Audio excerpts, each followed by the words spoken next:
अस्सलाम वालेकुम। अस्सलामु अलैकुम। अल्हम्दुलिल्लाह, माशाअल्लाह, सुभान अल्लाह। सालों को मतलब पता नहीं इन बातों का है, सुभान अल्लाह के मायने क्या है, अल्हम्दुलिल्लाह के मायने 24 घंटे भौंकेंगे। अबे अरबी गुलामों, सालो हिंदी में बोल लो। असल में उसने तारीफ के लायक कुछ किया ही नहीं। हलाला क्या होता है? मेरे से शर्त रखते हैं कि तुझे मेरे साथ रहना, मेरी लाइफ में रहना है तो तुझे मेरे पापा के साथ में हलाला करना पड़ेगा। यही शरीयत का कानून है। ये सारा धंधा मजे लेने के लिए है और ये मोहम्मद ने स्टार्ट किया था। बोलते हैं कि इससे औरत को शुद्ध किया जाता है। अगर रिलीजन इतना सही है तो वो क्रिटिसिज्म सुनते क्यों नहीं है? फिर सुनना चाहिए। असली इस्लाम यही है, टेररिज्म। अल्लाह खुद कह रहा है कि मैं टेररिस्ट हूँ। क्या हमारे सामने मोहम्मद की कोई ऐसी चीज रख सकता है कोई मौलाना कि वह उसने ये चीज अनोखी पैदा की? सेक्स किया बहुत गंदे तरीके से, कत्ले आम किया, ये दो चीजें उसने बिल्कुल अनोखी की। मुस्लिम औरतों को रिस्पेक्ट नहीं है उनके समाज में, जिनका ये मानना है कि हिंदू धर्म में वो लड़कियां खुद को ज़्यादा सेफ फील करती हैं। इनको पता ही नहीं बुर्का क्यों पहनते। सऊदी अरब के अंदर इस्लाम को ख़त्म करने वाला ये सलमान प्रिंस ही है। तब से ये औरत वहाँ से बुर्के से आज़ाद हुई है। भारत को हिंदू राष्ट्र घोषित कर सकते हैं, कोई नहीं आने वाला। हम हिंदू राष्ट्र बनाएंगे। हिंदू राष्ट्र होना चाहिए। बनाकर रहेंगे। अगर आपको अपॉर्चुनिटी मिले प्रधानमंत्री बना दिया जाए एक रात के लिए, तो आप सबसे पहला काम क्या करेंगे? मदरसों को जाते ही बैन कर दूंगा, ताले लगा दूंगा। और सरकार भी आज ऐसी है जो कि बुलडोजर फेर देगी। अगर मेरा पूछोगे तो सिर्फ इस्लाम है, मुसलमान मेरा दुश्मन नहीं है।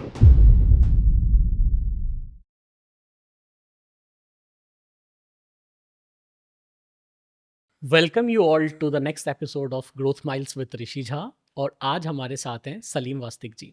हाय सर, कैसे हो आप? नमस्कार जी, बढ़िया। ओके, तो स्टार्ट करते हैं हम लोग आज का क्वेश्चन।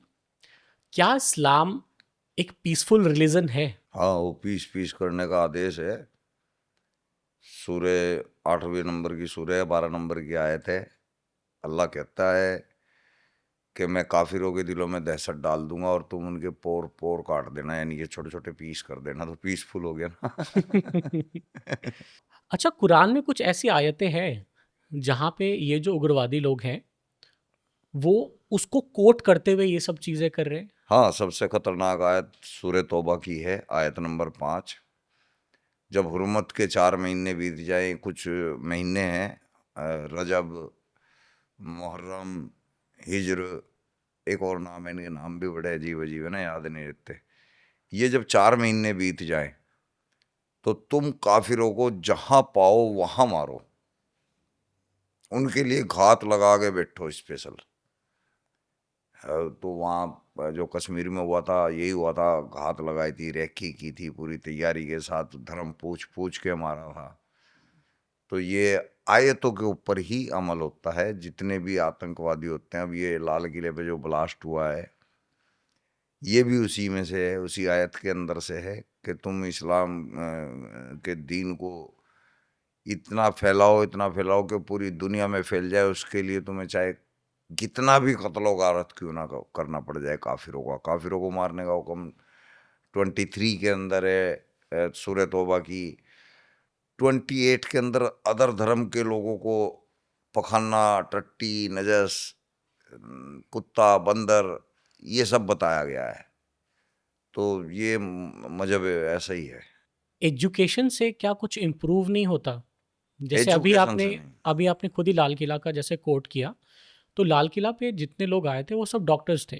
मतलब लाल किला की प्लानिंग में जो लोग थे ना वो डॉक्टर्स थे, उनका एक पूरा यूनियन था और सबने मिलके ये प्लानिंग करी थी। तो क्या लेकिन एजुकेशन इनको कुछ हेल्प नहीं करता इसमें? एजुकेशन से इसका कोई वास्ता नहीं है। मैं सही तरह से बता देता हूँ। वो लोग डॉक्टर थे, उन्होंने पता नहीं कौन सा साइंस पढ़ा था, जिस साइंस में ये लिखा हुआ था कि उंगली के इशारे से चांद के 2 टुकड़े किए जा सकते हैं। वो ऐसे डॉक्टर थे, वो इस बात को सच मानते थे कि मोहम्मद ने उंगली के इशारे से चांद के 2 टुकड़े कर दिए। वो ऐसे डॉक्टर थे जो साइंस पढ़ के डॉक्टर बने और उन्हें ये यकीन था कि कुरान में धरती को चपटा कहा जाता है, इसको दरी की तरह बिछाया जाता है। वो ऐसे डॉक्टर थे, तो उनकी डॉक्टरी पर शक है। और इस्लाम का पढ़ाई से कोई वास्ता नहीं है। वो जो भी इसको कबूल करेगा उसको इस दुनिया की कोई तरक्की देखनी नहीं है, सोचनी ही नहीं है। उसके लिए दुनिया फानी, बिल्कुल वेस्ट। यहाँ पे केवल इम्तिहान देना है, एक एग्ज़ाम देना है, परीक्षा देनी है कि कौन मेरी सबसे ज़्यादा इबादत करेगा, कौन मेरे लिए खून बहाएगा, कौन मेरे लिए शहीद होगा, कौन मेरे लिए जिहाद का हिस्सा बनेगा, उसको जन्नत दे रहा है। शहीद होने का क्या सही डेफिनेशन है? शहीद का मतलब अपने आप को कत्ल कर देना, जैसे कि वो बम ब्लास्ट के अंदर हुआ है। वो मतलब बेकसूरों को मार रहे हैं। वहाँ जो लाल किले पे विस्फोट हुआ उसमें किसका कसूर था, कौन दोषी था उसके अंदर? जो कश्मीर के अंदर या 26/11 के अंदर सैकड़ों आदमी मारे गए हैं, वो दोषी किस चीज़ के थे? वो सब टूरिस्ट थे बेचारे, एंजॉय करने आए थे, घूमने आए थे, प्रकृति के नज़ारे, होटल की खूबसूरती, उनको एक आयत के चक्कर में मार दिया गया। सर, जो भी फुटेज और वीडियोस हमने देखे ना 26 से 11 की, एक में भी कोई भी बंदा डरा हुआ या सहमा हुआ नहीं दिख रहा था।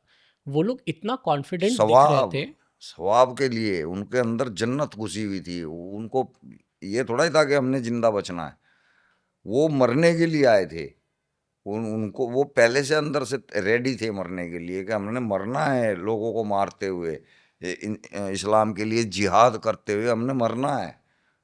उसमें तो शायद बच गए थे वो, लेकिन बाद में फांसी होगी उनको। वहाँ तो बच गए थे, चांस नहीं थे, उन्हें खुद को उम्मीद नहीं थी ना, वो उम्मीद के साथ आए थे कि हमें बचना है, मारना है बस। इस्लाम की दहशत लोगों के अंदर डालनी है सूरह अल नाम के हिसाब से। जिहाद का सही मतलब क्या है? जंग लड़ना, जिहाद के जो मायने हैं, एक जंग है या कोशिश कह सकते हैं, लड़ाई कह सकते हैं इस्लाम के लिए। इनको इससे कोई मतलब नहीं कि वो सामने वाला आदमी कितना अच्छा है, कितनी बेहतरीन आत्मा है, किसी का नुकसान नहीं चाहता, लेकिन वो इस्लाम को नहीं मान रहा तो वो कत्ल करने के लायक है। ये क्या लॉजिक हुआ भाई? आदमी की अच्छाई देखो, वो कैसा आदमी है, वो किसके भले के लिए बात कर रहा है, और तुम उसको कत्ल कर रहे हो। ये कोई अल्लाह का मजहब हो सकता है? नहीं हो सकता। आप पूरा ही डिनाई करते हैं कि ये मजहब अल्लाह का है ही है नहीं। ही नहीं ना, मोहम्मद का है। आप साबित बहुत करते हैं, कॉन्फिडेंटली कैमरा पे ये चीज़ बोलते हैं। साबित करते हैं कि मोहम्मद का है। अल्लाह को लूट के माल की कोई ज़रूरत ही नहीं है। अल्लाह क्या करेगा? पैसे का क्या करेगा अल्लाह? उसको काहे की ज़रूरत है पैसे की? उसने वहाँ शॉपिंग कॉम्प्लेक्स से कोई ख़रीदारी करनी है, उसको ज़रूरत ही नहीं है। यहाँ पे कुरान में लूट के माल का 20% हिस्सा मांगा जाता है। अब वो 20% हिस्सा अल्लाह मियाँ करेगा क्या? अगर उसे माल भी चाहिए था तो वो लूट का क्यों लेता? वो और मस्जिदों से अपने लिए चंदा इकट्ठा करवा लेता और 100 तरीके से वो लूट के माल से क्यों ले रहा है? तो वो मोहम्मद था। उस वक्त लूट की जाती थी, काफिलों को लूटा जाता था, और उस काफिलों को लूटने वालों से मोहम्मद टैक्स लेता था कि लूटो, लेकिन 20% मेरे को चाहिए, अल्लाह के नाम पे लेता था। साफ पता लग रहा है भाई, अल्लाह क्यों लेगा किसी से लूट? क्या जरूरत है उसको? वो अल्लाह क्यों इंसानों से मदद मांगेगा कि तुम मेरी मदद करो, मैं तुम्हारी मदद करूँगा? अल्लाह को क्या जरूरत है? ये सब आयतें मैं आपको लिख के भेज दूंगा, आप स्क्रीन पे लगाना है जो भी मैं बोल रहा हूँ। जी, बहुत सारे टेररिस्ट ग्रुप्स जो हैं वो इस्लाम के नाम से ही क्यों चलते हैं? क्योंकि असली इस्लाम यही है, टेररिज्म। मैंने अभी अच्छे से बताया था आपको, 8वें नंबर की जो सूरह है और 12वें नंबर की आयत है, अल्लाह खुद कह रहा है कि मैं टेररिस्ट हूँ। बताता हूँ कैसे। उसमें अल्लाह कह रहा है कि मैं लोगों के दिलों में दहशत डाल दूंगा। दहशत की इंग्लिश टेरर होता है, और डालने वाले को टेररिस्ट बोलते हैं। अल्लाह खुद कबूल कर रहा है ना कि मैं दहशत डालता हूँ तो मैं टेररिस्ट हूँ। वो अपने उम्मत को, मोहम्मद की उम्मत को भी हुक्म दे रहा है, यानी कि अपने मुसलमानों को हुक्म दे रहा है कि उनके पोर पोर काट देना, तुम लोगों के दिलों में दहशत डाल दो। जो मुसलमान नहीं है, जो अदर धर्म के ईश्वर को नमन करता है या तस्लीम करता है, ऐसे हर इंसान को मार दो। अगर तुम नहीं मार सकते और वहाँ पे जिहाद कायम नहीं कर सकते तो उसके लिए आयत आई है सूरह निसा की 97 कि अगर तुम किसी ऐसे देश में हो जहाँ तुम ना तो जिहाद कर सकते और वो दूसरे की हुकूमत हो, वहाँ पे इस्लाम ना हो, तो तुम ऐसे देश से निकल जाओ। तुम्हारे लिए ज़मीन थोड़ी नहीं है, किसी ऐसे देश में चले जाओ जहाँ इस्लाम की हुकूमत हो।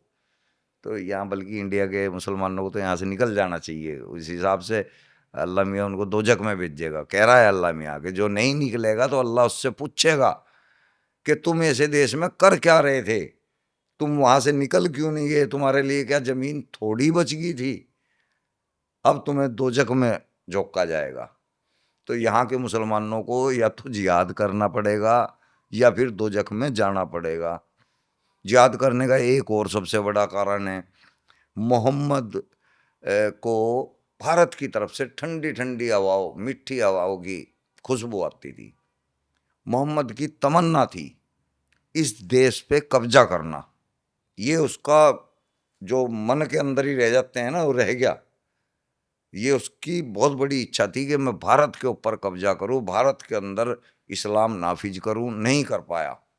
तो उसने एक हदीस लोगों के सामने पेश कर दिया कि जो मुसलमान भारत के खिलाफ गजवाए हिंद करेगा उसके लिए जन्नत के दरवाजे सीधे खोल दिए जाएंगे। तो यहाँ तो गजवाए हिंद के नाम पे कोई भी फट लेगा भाई। ये इससे पता लगता है कि ये सब लोग देशद्रोही हैं, क्योंकि मोहम्मद देशद्रोही था। वो हमारे देश पे कब्जा करना चाहता था, तो हमारे लिए वो देशद्रोही हुआ। जितने मुसलमान उसको पैगंबर मान रहे हैं वो सब एक देशद्रोही को पैगंबर मान रहे हैं, तो वो खुद भी देशद्रोही हुए। गजवाए हिंद का क्या मतलब हुआ? गजवाए हिंद हिंदुस्तान के ऊपर फतेह हासिल करना, एक जंग करना, इस्लाम को नाफिज तो करना। आपको लग रहा है कि ये मिशन चल रहा है अभी? हाँ हाँ, ये चल रहा है। और आप किसी भी मुसलमान से खड़े होकर कैमरे में पूछ लो, वो कबूल कर लेगा कि हाँ हम एक दिन गजवा में शामिल होंगे। हर मुसलमान कबूल कर लेगा। सरकार उसका कुछ भी नहीं उखाड़ पाती। मुंह पे कह रहे हैं कि हाँ हम देशद्रोही हैं, लेकिन सरकार चुपचाप बैठी है। वो घरों घरों, गलियों गलियों में 10-10, 12-12 लोग इकट्ठे होकर घूमते हैं, तबलीग जिहाद करते हैं, लोगों को हिंदू से मुस्लिम बनाते हैं, जमात जिसको बोलते हैं जमात लेके जाना। सरकार के सामने हो रहा है, फोर्स के सामने हो रहा है, पुलिस के सामने हो रहा है देशद्रोह। जितने जमाती घूम रहे हैं वो सब क्या कोशिश कर रहे हैं कि हिंदुस्तान में इस्लाम नाफिज हो जाए, अरब कंट्री का निजाम काबिज हो जाए। तो हमारे देश वालों को तो फिर ये दुश्मन दिखेंगे ना, ये देशद्रोही दिखेंगे ना। ये देशद्रोही तो बात है, देशद्रोही खुलेआम घूम रहे हैं। सरकार को हर उस आदमी को पकड़ पकड़ के बंद करना चाहिए जो ये कहता हो कि मैं मोहम्मद के फॉलोवर हूँ, या मोहम्मद को मैं नबी मानता हूँ, या मैं मोहम्मद की पूजा करता हूँ, या अल्लाह की। क्योंकि अल्लाह ने भी यही कह रखा है, मेरे नबी की हर बात माननी है। तो गजवाए हिंद करना पड़ेगा। गजवाए हिंद जो करेगा वो देश का गद्दार है।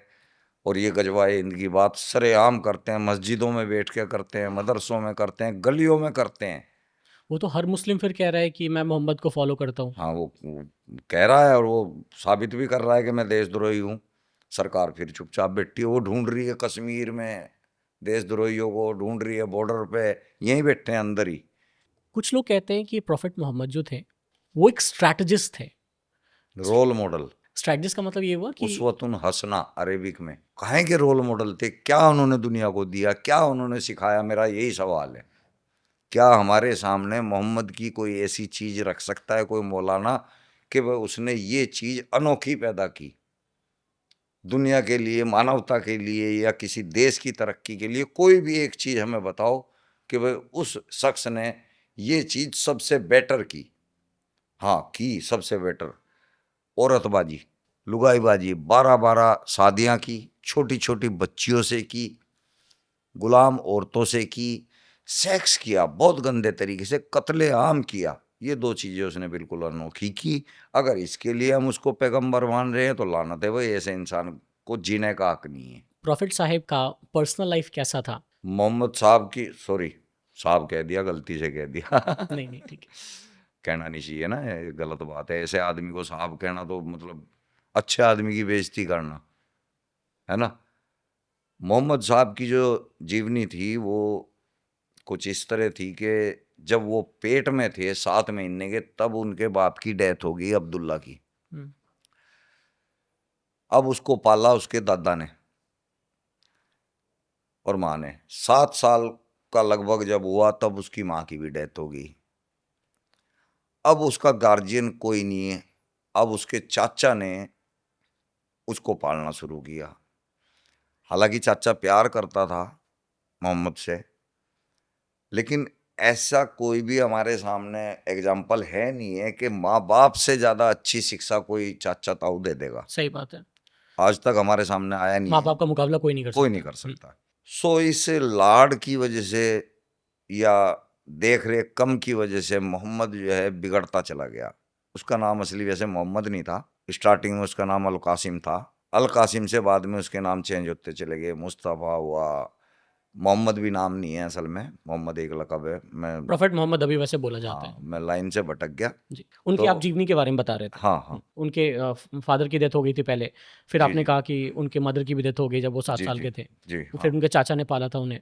अब उन्होंने अच्छे तरीके से ख्याल नहीं रख पाए, सो वो बिगड़ता चला गया। वो बाहर घूमने लगा, आवारागर्दी करने लगा, काम धंधा कुछ नहीं करता था। 25 साल, जब उसकी 25 साल की एज थी, तब तक वो फेमस हो चुका था एक आवारा गुंडे के तौर पे। कबीले के अंदर आवारा, बदचलन, शराबी, पत्थर तक मारते थे लोग उसको। और आई गेस इस्लाम में ये सब चीज़ें बैन है जो आप नाम ले रहे हो। हाँ, ये सब बैन है। ये फिर मोहम्मद ने बैन की थी शराब, वो भी बता दूंगा मैं किस्सा। हम्म, लूटपाट करना, हम्म, कबीलों के जो काफिले आते थे उनको उनकी लूट में जाना साथ में, क्योंकि ये उस वक्त पहले काम था, लोग इसको काम ही बोलते थे। नहीं होता था ये। काफिलों को हाल लूटते फिलहाल थे। तक नहीं, नहीं वैसे नॉर्मल डेज, नॉर्मल दुनिया में भी अगर आप देखोगे ना तो लूटपाट अब अभी जाके भी बंद हुआ है। अभी भी है, लगभग चल रही 60-70 है। साल पहले। हाँ हाँ नहीं तो उससे पहले तो लोग लूट मार करके ही खाना हाँ हाँ। खाते थे। सो लूट मार करके आते थे, 4 पैसे हो जाते थे, फिर जाना बंद कर देते थे काम वाम पे, फिर अपना दारू पीने में, अय्याशी करने में उस पैसे को खोते थे। फिर पैसा खत्म हो जाता था, फिर काम पे निकल जाते थे। ये उनकी लाइफ चल रही थी। अबू तालिब ने उसको बड़ा जलील किया। वो दुखी हुआ कि बेटे तेरी ये हालत मेरे से देखी नहीं जाती। अबू तलीम चाचा उनके। हाँ, जी। मेरे मरने के बाद तेरा क्या होगा? हम्म, जब तक मैं जिंदा हूं, मैं देख रहा हूं तू कुछ भी नहीं कर पा रहा, कोई काम नहीं करता, कोई धंधा नहीं करता, गलत संगत में उठता बैठता है। उसके कहने से वो खदीजा के पास नौकरी के लिए गया, खदीजा जो कौन थी? उस वक्त की सबसे अमीर महिला थी। उसके पास तिजारत के लिए चला गया, तिजारत का काम संभाल लिया। मोहम्मद शरीर से हष्ट पुष्ट था, 25 साल का जवान था, गबरू। खदीजा 2 बार विधवा हो चुकी थी। औरत के अंदर जो कुदरती सेक्स का वो होता है, वो मर्द से ज्यादा होता है। वो मोहम्मद से अट्रैक्ट हो गई। खदीजा की क्या उम्र थी उस टाइम? 40 साल। अच्छा। हाँ, ओके। ये भी सब मैं रेफरेंस आपको भेज दूंगा। इनकी आपस में सेटिंग हुई। मोहम्मद तो चाहता ही यही था कि मेरा कुछ ऐसा हो जाए। सेटिंग हुई, शादी कर ली। पैसे वाली थी वो। पैसे वाली थी। अब 10 साल तक मोहम्मद जी हजूरी पूरी, अच्छे इंसान के तौर पे जी हजूरी पूरी, क्योंकि गलत करता तो खदीजा ने बाहर निकाल देना था। थोड़ी सी भी हरकतबाजी करता तो खदीजा बाहर निकाल देती, वो फिर कहीं का नहीं रहना था उसने, फिर उसको धक्के खाने पड़ते। अब वो मालिक, लोग तो कहते हैं कि 10 साल बाद खुद ही खदीजा मरी। मैं नहीं कहता, मेरा मानना है कि मोहम्मद ने उसको मारा, और इस तरीके से मारा कि उसकी नेचुरल डेथ लगी दुनिया को। क्योंकि सबूत नहीं है मेरे पास कोई इस बात को साबित करने के लिए, लेकिन मेरा अपना दिमाग भी है, तो मैंने अपनी बात कही है। आपने कनेक्टिंग द डॉट्स इसको कहते हैं हम लोग, जो बाकी चीजें आसपास की माहौल देखी उससे हमने देख कैलकुलेट किया। समझ गया मैं जी। खदीजा के मरने के तुरंत बाद ही मोहम्मद साहब सबसे पहला काम शादी, और फिर एक नहीं, 10 शादी, 10 शादी, 10 शादी। क्या 6 साल की, क्या 16 साल की, क्या 22 साल की, क्या 28 साल की, जो भी आ रही है आन दो।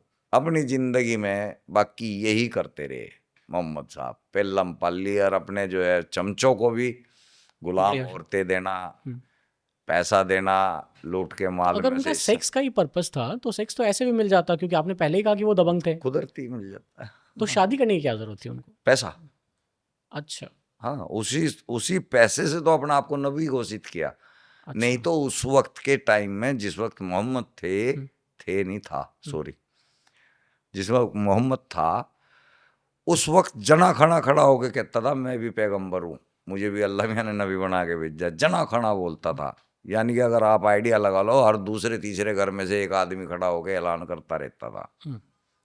उसी टाइम मोहम्मद ने किया। मोहम्मद का तुक्का इसलिए चल गया कि इसने पैसा, बढ़िया खुला था इसके पास, खदीजा का पैसा, पूरे अरब की सबसे अमीर औरत थी, चल गया अगले का तुक्का। लोगों ने जो है उस टाइम तो कुल 70-72 लोगों ने यकीन किया और मानना इसको। आज पागल ज्यादा हो रहे हैं, किसी को उसकी जीवनी का नहीं पता। जितने भी मुसलमान हैं कुछ भी नहीं जानते कि मोहम्मद कौन था, क्या था, कितनी बीवी थी, कितने बच्चे थे, क्या उसका परिवार था, कैसे वो पला, कैसे वो बढ़ा, कैसे कुरान तैयार। किसी को मुसलमान को कुछ भी नहीं पता, मान रहा है बस। उसके दादा मानते आए, उसका बाप मानता है तो वो भी मान रहा है। भाई ठीक है, दादा मान रहा, बाप मान रहा, परदादा तक भी जाके देख लेते ना एक बार। परदादा हिंदू निकलता, रामलाल निकलता, फिर उसको उस पे ही चल लेते ना गुरु, बस वो वहीं तक खत्म मामला जहाँ तक मुसलमान है। और ये मुसलमान है ही नहीं है। आप अरब कंट्री के लोगों से भी पता करेंगे तो उन्होंने भी इनको खारिज कर रखा है कि ये मुसलमान नहीं है। अरब में तो ये न्यूज़ फ्लैश होता है, हाँ, वो लोग इंडियन मुस्लिम्स को मुस्लिम मानते ही नहीं है भी नहीं, मानेंगे कैसे? वो खुद भी बोलते हैं कि ये है ही नहीं है। इनके अंदर कोई भी ऐसी सिफ्त नहीं है जो कि सऊदी अरब के या अरब कंट्री के मुसलमानों के अंदर है। वो लोग कुरान को बिल्कुल भी फॉलो नहीं करते जो अरब कंट्री के लोग हैं ना, क्योंकि कुरान में शराब जहर हराम है, ये बहुत खतरनाक हराम है ये शराब। लेकिन सऊदी अरब में आप देखेंगे तो जगह जगह ठेके खुले हुए हैं, वाइन शॉप खुली हुई है। म्यूजिक हराम है कुरान के अंदर, वहाँ पे बार चल रहे हैं, उनमें ऑर्केस्ट्रे चल रहे हैं, म्यूजिक चल रहा है उसके अंदर, सिनेमा चल रहे हैं वहाँ पे, सिनेमा हराम है, फोटोग्राफी हराम है, वहाँ पे सिनेमा खुले हुए हैं। औरत को आज़ादी देना बिल्कुल ही हराम है, वहाँ पे औरत को आज़ादी। और आपने कहा कि हदीशा वो खुद थी, मतलब इतने बड़े बिजनेसमैन, बिजनेस वूमन खदीजा ना, तो अभी अगर औरतों को आप हराम कह रहे हो या गलत कह रहे हो, तो वो तो इतनी पावरफुल लेडी थी, हाँ, जो मोहम्मद की वाइफ थी उस वक्त। वही ना, तो फिर आज की लड़कियों को क्यों नहीं इतना प्रिविलेज है? दिमाग कर दिया ऐसा, ज़ॉम्बी बना दिया बचपन से ही। अल्लाह का डर, दोजक का डर, दोजक की आग का डर, इस फरिश्ते का डर, उस फरिश्ते का डर, जन्नत का लालच, दूध की नदियाँ, शहद की नदियाँ, खजूर के बाग, 72 हुरें, ऐसे ऐसे स्कीमें दे के जो है इस्लाम की तरफ कन्वर्ट करने की कोशिश कर रहे। सोचते भी नहीं लोग यार, दूध नदियों में कहाँ से आ जाएगा भाई? वो कोई स्तनधारी जीव होते हैं, वो ही दे सकते हैं ना। सही बात। वो नदियों में कहाँ से आ जाएगा? शहद भी नदियों में कहाँ से आ जाएगा? वो मधुमक्खियाँ बड़ी मेहनत से तैयार करती है शहद को, वो वहाँ नदियों में शहद भगा रखा है, बिल्कुल ही कोरा चूतिया बना रखा है मुसलमानों का। ये काटना हो काट देना। तो प्रॉफिट को लोग प्रॉब्लमेटिक मानते हैं क्या आज सही में? मोहम्मद साहब के जो कहना है, मोहम्मद साहब के कहने को लोग क्या गलत मान रहे हैं आज? नहीं, बहुत कम लोग क्योंकि इस चीज़ को बिलीव कर रहे हैं जो आप कह रहे हैं। देखिए, मुसलमान मोहम्मद की बुराई सुन भी नहीं सकता, उसको ऐसा लगेगा किसी ने कान में शीशा घोल दिया हो। अगर किसी जगह मोहम्मद के नाम की कोई बुराई चल रही है ना, वहाँ पे मुसलमान या तो काट मार करेगा, कत्ल कर देगा किसी को, या वहाँ से दुखी होकर भाग जाएगा, वो सुनेगा ही नहीं। हकीकत में तो ये है। बाकी ऐसा अब जो पढ़े लिखे लोग आ रहे हैं, एक्स मुस्लिम बन रहे हैं, इस्लाम को छोड़ रहे हैं, वो लोग हैं जिनका दिमाग क्रिएटिव है, जो सवाल कर सकते हैं, जिनको लगता है यार चांद के 2 टुकड़े कैसे संभव है? अगर उसके साथ छेड़खानी भी हो जाती पूरा ब्रह्मांड समाप्त हो जाता। सोचने में मजबूर हो रहे हैं वो सोचते हैं कि भाई अल्लाह मियाँ क्यों किसी की सेक्स की पूर्ति करने के लिए आयतें भेजेगा, उसको क्या जरूरत है? तो जो सोचने वाला मनुष्य है वो इस्लाम से बाहर आता जा रहा है। जिन्होंने सोचना नहीं है वो गुलाम पड़े हुए हैं। अभी पाकिस्तान में भी ऐसा हुआ है कि 1 लाख लोगों ने एक्स मुस्लिम 4 होने का लाख दावा किया है। 4 लाख। अच्छा, मैंने एक रिपोर्ट पढ़ी थी, उसमें 1 लाख शो कर रहा था। अच्छा। चलो कह लेते हैं 4 लाख लोगों ने हाँ। एक्स मुस्लिम होने का दावा किया है। वो कह रहे हैं कि मैं नहीं मान रहा इस चीज़ों को। तो क्या वहाँ के लोग खुश हैं आज? उनको रहने दे रहे हैं बाकी पाकिस्तानी लोग? पाकिस्तान क्योंकि से वहाँ मेरे जो पास हिंदू में लोग थे कॉल वो लोग आती भी है। वहाँ नहीं बचे। जी। पाकिस्तान से मेरे पास कॉल आती है, तो मुझे ये बात वहाँ महसूस नहीं हो रही, लेकिन एक वीडियो मैंने देखी थी जब जाकिर नाइक के सामने खुद एक लड़के ने खड़े होकर कहा था कि मैं नास्तिक रह के खुश हूँ, तो मैं इस्लाम को क्यों अपनाऊं। तो यानी कि वहाँ पे लोग बोलने लगे, अब सामने आने लगे, लेकिन खतरा बहुत तगड़ा है वहाँ पे। जो कॉल्स मेरे पास आती हैं वो कहते हैं कि सलीम भाई हम भी चाहते हैं कि इस बात को कबूल करें, दिल से कबूल करें, सामने खड़े होकर कबूल करें, लेकिन नहीं कर सकते। हमारा देश ऐसा है कि सरकार ही हमें कत्ल कर देगी। एक आपके बारे में जब मैं रिसर्च कर रहा था तो एक वीडियो मैंने देखी जहाँ पे एक इंसान ने आपको कॉल किया था। वो क्यूरियस होकर आपसे पूछ रहा था, भाई मेरे को ये प्रॉब्लम दिख रहा है, क्या ये सही है, क्या ये गलत है, क्या मुझे ये करना चाहिए? और मैंने देखा सच में वो एक मुस्लिम था। आपने पूछा भी उससे कि भाई आपका धर्म क्या है, आप हिंदू हो या मुस्लिम हो या क्या हो? अच्छा। उसने बोला कि हाँ मैं मुसलमान हूँ और मेरा ये डाउट्स है, आप क्लियर करो। हाँ हाँ खुला वो आपसे बोल रहा था। हाँ, ये आती रहती है मेरे पास कॉल बहुत सी, तो मुझे याद भी नहीं रहती वीडियो क्या कब बात हुई है मेरी। हाँ मतलब आप तो ऐसे ऑलरेडी इतना फेमस हो कि आप कहाँ जाके देखोगे इतने सारे वीडियोस। अब वो वीडियो हाँ। बहुत वायरल हुई है, बहुत वायरल है वो वीडियो। हाँ। और आई गेस वो 15-17 मिनट की टोटल वीडियो थी। अच्छा। जी, 2 लड़के आपस में रिकॉर्डिंग। हाँ कॉल रिकॉर्डिंग। हाँ। उसको किसी ने वीडियो फॉर्मेट में डाल दिया था उसके ऊपर। वो मैं ही डलवाता हूँ, मेरे अच्छा, ऑपरेटर ही डालते हैं। अच्छा। हाँ, वीडियो बना के उसको अपने चैनल पर डालते हैं, फिर वहाँ से शेयर होती रहती है। अगर कोई मुस्लिम कुरान पे अगर सवाल करता है तो उसको सीधा काफिर बोल दिया जाता है। सवाल करने वाले को काफिर तो नहीं बोलते, लेकिन उसको मना करते हैं। सवाल करना इस्लाम में जायज़ नहीं है। अलिफ लाम मीम ज़ालिकुल किताब, कुरान खुद कह रहा है कि ये किताब कंप्लीट है, इस पे कोई सवाल जवाब हो ही नहीं सकता। जो अनकम्प्लीट होती है उस पे आप सवाल कर सकते हैं, एक कंप्लीट चीज़ पे सवाल ही नहीं बनता। तो अल्लाह ने खुद कह दिया इस पे कोई सवाल ही नहीं बनता, तो कर भी नहीं सकते। काफिर वो है जो माने ही ना, जो इनकार कर दे।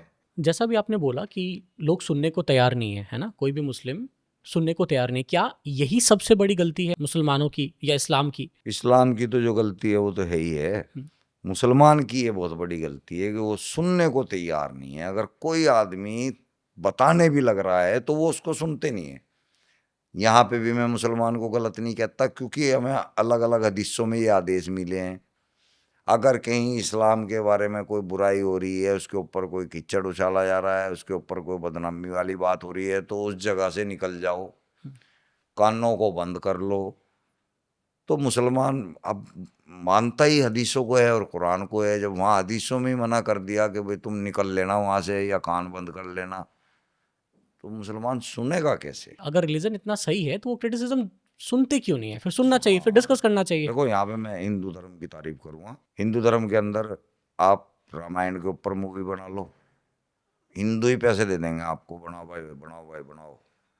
आप महाभारत के ऊपर मूवी बना लो, एक से एक इन्वेस्टर खड़े हो जाएंगे आपके। इस्लाम में अगर आपने मोहम्मद के ऊपर फिल्म बना दी तो आपको कत्ल करने के लिए इतनी जगह से कोशिश होगी, आप सोच भी नहीं पाओगे। और भाई तुम्हारा मोहम्मद उसवतुन हसना था, दुनिया का रोल मॉडल था, आने तो दो उसकी रोल मॉडलिंग सामने आने दो ना उसके अच्छे काम, जिनकी वजह से वो रोल मॉडल है तुम्हारा। मैं तो कह रहा हूँ तुम्हें बनानी चाहिए फिल्में मोहम्मद के ऊपर, पर झूठी नहीं। वो जैसे बुढ़िया वाला हदीस रख देते हैं ला के सामने, तो ये एक ऐसी मजाक है। सुना है आपने वो हदीस? नहीं। एक बुढ़िया, जब मोहम्मद साहब गुजरते थे गली से, तो एक बुढ़िया उनके ऊपर जानबूझ के यहूदी कूड़ा फेंकती थी। अच्छा। ये डेली का काम था, जब भी मोहम्मद गुजरता था वो कूड़ा फेंकती थी। एक दिन वो बुढ़िया कूड़ा फेंकने के लिए नहीं आई, तो मोहम्मद साहब ने सोचा क्या चक्कर है, आज माई क्यों नहीं आई। तो मोहम्मद साहब उसको देखने के लिए ऊपर गए उसके घर में, और वहाँ जाकर उसकी हालचाल पूछी, तो वो फौरन ईमान ले आई, मुसलमान होगी।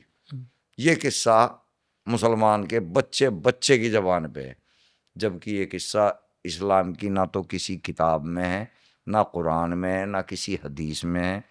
ये झूठा किस्सा बना के मोहम्मद साहब के नाम से चेपा गया है। अब झूठ कब चेपा जाता है? जब हमारे पास कोई सच ना हो, जब हमारे पास कोई सच्ची गुणवत्ता ना हो, तब हम झूठी गुणवत्ता सामने रखते हैं अपने प्रोडक्ट को सही बताने के लिए।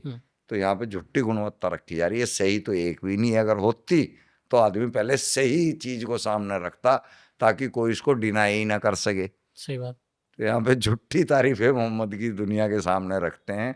असल में उसने तारीफ के लायक कुछ किया ही नहीं, उसने केवल कत्ले आम किया है, इस्लाम को बढ़ाने के लिए बर्बरता की है, लोगों के साथ न्याय नहीं किया है, औरतों के साथ व्यभिचार किया है, बहुत गंदे गंदे काम किए हैं। सर, मुस्लिम औरतों को रिस्पेक्ट नहीं है उनके समाज में, है ना? और पर्सनली मैं कुछ ऐसे लोगों को जानता हूँ जिनका ये मानना है कि हिंदू धर्म में वो लड़कियाँ खुद को ज़्यादा सेफ फील करती हैं और वो सोचती हैं कि अगर मेरी शादी वहाँ हो तो उनके लिए ज़्यादा अच्छा है ये। हाँ, ऐसे केस मेरे पास भी आने लगे। अब लड़कियों के कॉल आते हैं कि सर हम तो शादी भी हिंदू धर्म में ही करना चाहते हैं, वहाँ औरत की इज्जत है, वहाँ उसको 7 जन्म का साथी बताते हैं, देवी बताते हैं, वहाँ से भी बड़ा दर्जा होता है देवी का। और हमारे यहाँ तो उसको इस्तेमाल की वस्तु बताया जाता है, आगे से जोतो या पीछे से जोतो। वो अगर उसकी इच्छा भी नहीं है तब भी मर्द को उसके साथ करना पड़ेगा, औरत को करना पड़ेगा, उसके साथ नहीं करेगी तो फेंटी खाएगी, मार पड़ेगी। तो उसकी तो कहीं कोई इज्जत नहीं है, उसको ढक के रहना पड़ेगा, छुप के रहना पड़ेगा। वो अपने पसंद से कोई शादी नहीं कर सकती, वो अपनी मर्जी से तलाक नहीं दे सकती, कुछ भी नहीं, नथिंग, बिल्कुल जीरो जिंदगी है इनकी। अब समझ में ही नहीं आ रही, पता नहीं क्यों नहीं समझ में आ रही। तो आपको लग रहा है कि कुछ चेंज आएगा इन नियर फ्यूचर? हो रहा है। अब आगे आगे वो जैसे जैसे लोग, मान लो कुछ एक इक्का दुक्का ही आदमी होते थे बताने वाले। एक टाइम तो ऐसा था, जब मेरा टाइम था तो कोई था ही नहीं बताने वाला, हमारे को कोई किताब नहीं थी पढ़ के आदमी इस्लाम को समझ जाए। ऐसे सब कुछ खुद मेहनत किया। आज तो इतने आदमी हैं, एक्स मुस्लिमों की भीड़ लगी हुई है, चैनल्स दुनिया भर के खुले हुए हैं, बता रहे हैं इस्लाम की सारी वो सच्चाई जो मौलानाओं ने हमसे, हमारे बच्चों से छुपाई रखी थी। वो सब एक्स मुस्लिम लोग आज बता रहे हैं। तो उसकी वजह से रिजल्ट आ रहा है, उसकी वजह से लोग जागरूक हो रहे हैं और इस्लाम को छोड़ते जा रहे हैं। बचपन से ही बच्चों को मदरसे में डाल दिया जाता है, वहाँ पे उनका पूरा मुझे लग रहा है ब्रेन वॉश कर दिया जाता होगा। ब्रेन भी कर देते हैं वॉश, उनका पिछवाड़ा भी वॉश कर देते हैं भाई। उनके साथ बहुत गलत काम होते हैं मदरसों के अंदर। क्या होता है एग्जैक्टली मदरसे में? यौन शोषण बच्चों के साथ। हाँ, बच्चों के साथ। अब हर बच्चा तो घर पे आके बताता नहीं है। अगर 100 के साथ होता है, बल्कि 1000 के साथ होता है, तो कोई एक आध बच्चा हिम्मत करता है, तब जाके वो मौलाना पकड़ा जाता है। ऐसे सैकड़ों मौलाने पकड़े गए हैं, हम सैकड़ों वीडियो दिखा देंगे कि कितनी मस्जिदों के हाफिज बच्चों के साथ गलत काम करते हुए पकड़े गए हैं, कितने मदरसों के जो है मौलाना बच्चों के साथ गलत काम करते पकड़े हैं। ये सब मुसलमानों को भी पता है कि हाँ करते हैं, तो वो ये नहीं सोचते कि यार यही तो हमारे को अल्लाह से डराते हैं, अपना दिमाग नहीं लगाते, यही तो हमारे को अल्लाह से डराते हैं और यही अल्लाह के घर के अंदर रह के इतना गंदा काम कर देते हैं, इनको अल्लाह का डर नहीं है। मुसलमान यहाँ नहीं सोचता, वहाँ ये सोचते हैं कि ये आदमी गलत है, बस वहाँ ये सोचते हैं कि ये आदमी गलत है, वहाँ ये नहीं सोचते कि भाई ये अल्लाह से नहीं डर रहा, ऐसी जगह बैठ के और अल्लाह इसको कोई नतीजा भी नहीं दे रहा, तो कहाँ है अल्लाह? बकवास है अल्लाह। नहीं सर, इतना भी बकवास कैसे हो सकता है? कोई है ना, सबके सामने है।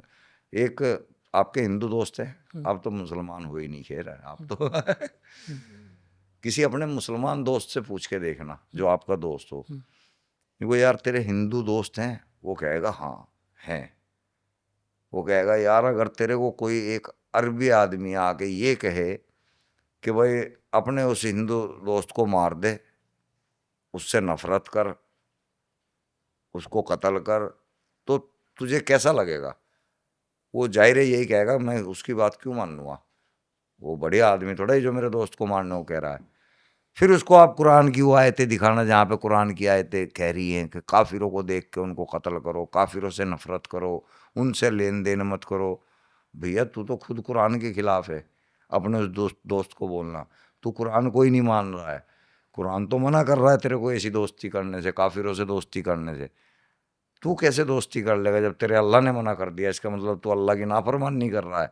और अगर तू अल्लाह की नाफरमानी कर रहा है तो तेरे को अल्लाह बेनिफिट तो नहीं देगा, वो तेरे को जन्नत तो नहीं देगा, दोजख ही देगा। तो तू तो दोजख में जाने का काम कर रहा है काफिरों से दोस्ती करके। सोचने पे मजबूर हो जाएगा वो। सर क्या रिश्ते इतने कमज़ोर हैं मुसलमानों के बीच में आपस में? वहाँ रिश्ते है ही नहीं है, वही मैं जानना चाह रहा हूँ। वहाँ रिश्ते है ही नहीं है। सूरह अल-अहज़ाब की आयत 50 है। क्योंकि एक स्टेटमेंट मैं सुन रहा था, मतलब एक वीडियो थी ऐसी जहाँ पे एक लड़की को एक इंसान बोल रहा था कि आप लोग अपने भाइयों से कैसे शादी कर लेते हो, ठीक है? तो वहाँ ये कह रहे थे कि वो भाई तो है ही नहीं, मतलब उसको ये concept ही नहीं समझ में आ रही है इसका भाई है। वो कह रहा है अगर मेरी माँ का दूध इसने पिया होता तभी ये मेरा भाई है, एल्स ये मेरा भाई है ही नहीं। उनको पता ही नहीं है भाई है।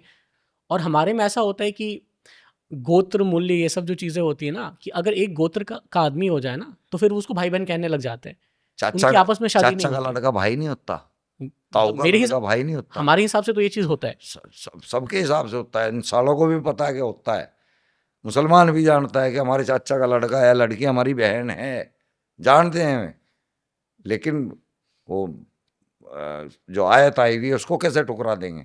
सूरह अल-अहज़ाब की आयत 50, तुम्हारे लिए तुम्हारे चाचा की, ताया की, मामा की, फूफी की सब लड़कियां हलाल है, किसी को भी पेल लो। ये लोग जॉइंट फैमिली में ऐसे भी रहते हैं सब लोग, ठीक है? तो क्या अंदर सब कुछ सिस्टम अलग ही रहता है? जवानी तक एक दूसरे को भाई बहन मान रहे हैं, और जहाँ 18 साल के हुए वही फिर सैया भैया, वो कमाल की बात तो है। 18 साल से पहले भी हो जाती होंगी ये चीज़ें फिर? हाँ, वहाँ तो उम्र का कोई बंधन ही नहीं है ना। वहाँ तो माहवारी आने लगी लड़की को तो वो शादी के लायक होगी, और लड़के की तो कोई एज ही नहीं है। हलाला क्या होता है?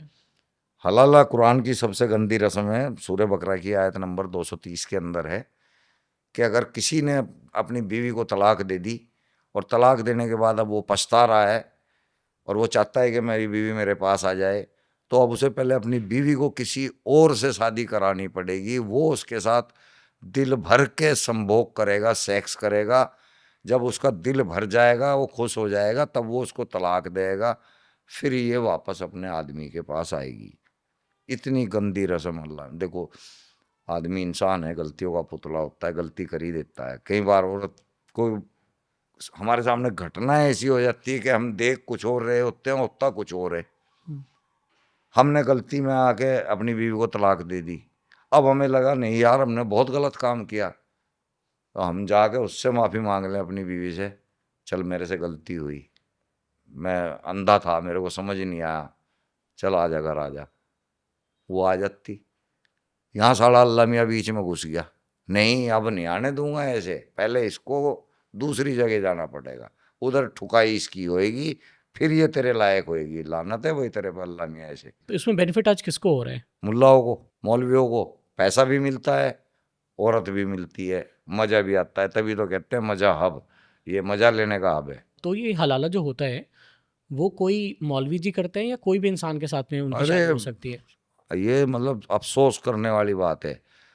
मौलवी से या अगर बाहर से किसी से करा लेते हैं तो इतनी शर्मनाक नहीं होती बात। ये चाचा से, ताऊ से, अपने बाप तक से भी हलाला करा सकते हैं। कितनी लानत वाली बात है। बाप, वो उसके लिए औलाद है और वो उसको रात को बिस्तर पे पेल रहा है वो उसके साथ सेक्स कर रहा है, बाप। और माओ को ये बर्दाश्त हो जाता है? अब देखो, वो इस्लाम अल्लाह का मजहब, वे खुद सलाह देती है अब तो हलाला कराना पड़ेगा, अब तो हलाला होगा, क्योंकि उनको मौलवी कहते हैं। अगर तूने हलाला नहीं कराया तो तेरे बच्चे हराम होंगे। अब जितने भी इससे बच्चे पैदा होंगे, अब उनका कहीं रिश्ता नहीं होगा, उनको समाज से दूर कर दिया जाएगा। अब उनको डर के मारे हलाला कराना पड़ेगा, मौलवियों को खुश करना पड़ेगा। ये सारा धंधा मजे लेने के लिए है, और ये मोहम्मद ने स्टार्ट किया था, जो आज मुल्लाओं तक आ गया है। तो आप क्या खुद को सेफ फील कर रहे हो क्योंकि आप इतना ओपन हो के इस धर्म के बारे में ऐसे प्रचार कर रहे हो, मतलब नेगेटिव बोल रहे हो, आप सेफ हो? निगेटिव नहीं बोल, पॉजिटिव रहा हूँ। उसको मुसलमान निगेटिव समझ रहे हैं जी। आगे जी, तो आपको सेफ फील हो रहा है? आपको डर नहीं लगता? लाइफ थ्रेट्स नहीं है आपके पास? ठीक है, डर इसलिए नहीं लगता कि मुझे पता है कि कोई मेरे ऊपर हाथ छोड़ना आएगा तो उससे पहले मैं उसको फोड़ दूंगा। इतनी हिम्मत मेरे पास भी है। मुझे कानून से भी इजाज़त है हर इंसान को इजाजत है कि अगर अपनी सेफ्टी के लिए 10 आदमी भी मारने पड़ जाए ना, अपने आप को बचाने के लिए, तो आपको कानून सजा नहीं सेल्फ देगा। डिफेंस में तो आप कुछ भी कर सकते हैं। हाँ जी, तो मैं सेल्फ डिफेंस में, कोई तो सोच के आएगा मैं मार ही दूंगा, हम्म, कोई तो सिर्फ मारने की सोच के आएगा, मेरे पास मौका है पूरा मारने का, मैं उसको मार ही दूंगा। अच्छा। तो ये डर सबको होता है। और सरकार भी आज ऐसी है जो कि अगर गलती से मान लो मैं ना मरा और वो आदमी फंसता है, तो वो ही नहीं, उसका पूरा परिवार उजाड़ देगी सरकार, बुलडोजर फेर देगी, वो खुद तो बर्बाद होगा ही होगा, पूरे परिवार को बर्बाद कर देगा।